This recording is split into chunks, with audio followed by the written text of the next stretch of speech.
Legal, eu imagino que seja um desafio, como a Edma falou do exemplo da aluna dela, né, mais velha. Eu imagino que seja um desafio muito grande e talvez até um pouco frustrante. As pessoas evitem começar a natação depois de mais velho, depois de adulto. Conta um pouquinho pra gente dessa experiência, Bárbara.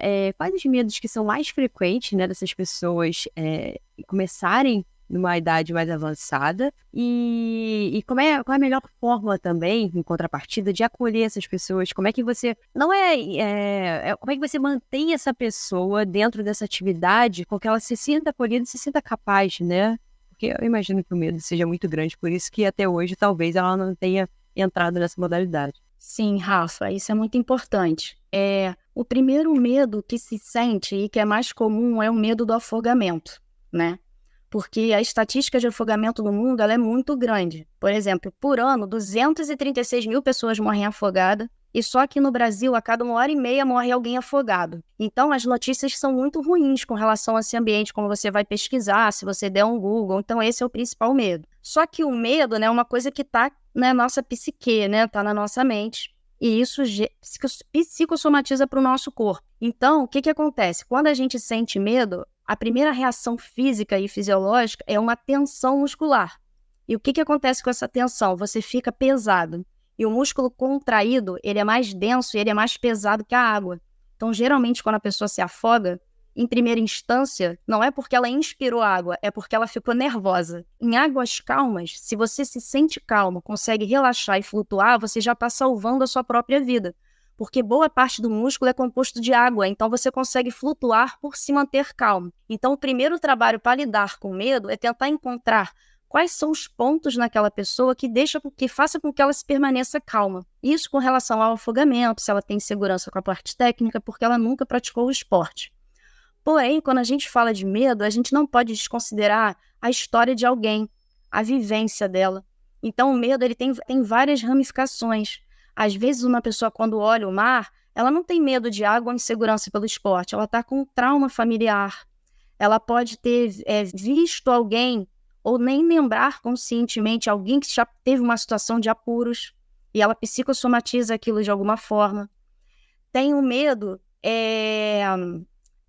assim, cada pessoa, ela vem com uma bagagem, né? E ela sente o medo de uma forma diferente. Então, é difícil de generalizar.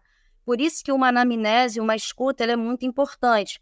Mas, por exemplo, a gente tem um medo até histórico. Por exemplo, o mar, dentro da filosofia da história, ele é considerado uma grande calúnia, um cemitério, onde muitas pessoas morrem ali.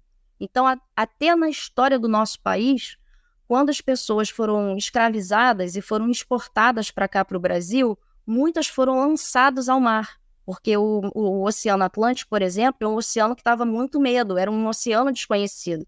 Então, quando se pensa em mar, a gente é instituído a pensar associado à morte, porque quando você joga no Google, as notícias são as piores que tem, quando você conversa, tem muitas notícias ruins. Tem uma estatística de suicídios ligados ao mar, então existe muito medo em volta dessa energia, dessa água que se move.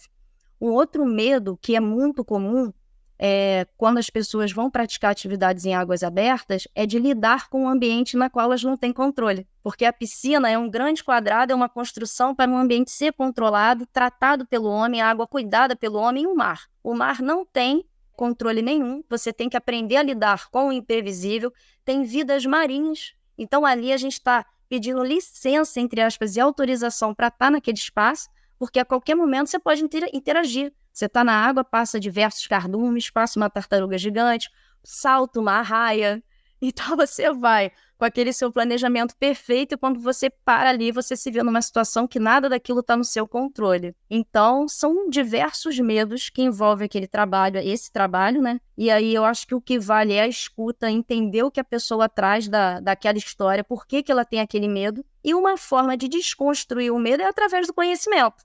Então, quando você ensina, de alguma forma, o que a ciência traz de bagagem para a gente, como ela vai se ambientar ali, como aquele mar funciona, qual é aquela história daquele mar. Muita gente me pergunta assim, aqui em Copacabana tem tubarão? Não importa a idade. Aí eu mesmo, antes de começar a trabalhar, eu sabia que eu ia ouvir muito essa pergunta, então eu fiz um levantamento de quando foi que apareceu um tubarão na praia de Copacabana, na cidade do Rio de Janeiro. Só teve uma vez que apareceu um tubarãozinho baby doente, que possivelmente ele bateu em alguma embarcação e chegou aqui já muito debilitado. Então não tem essa história.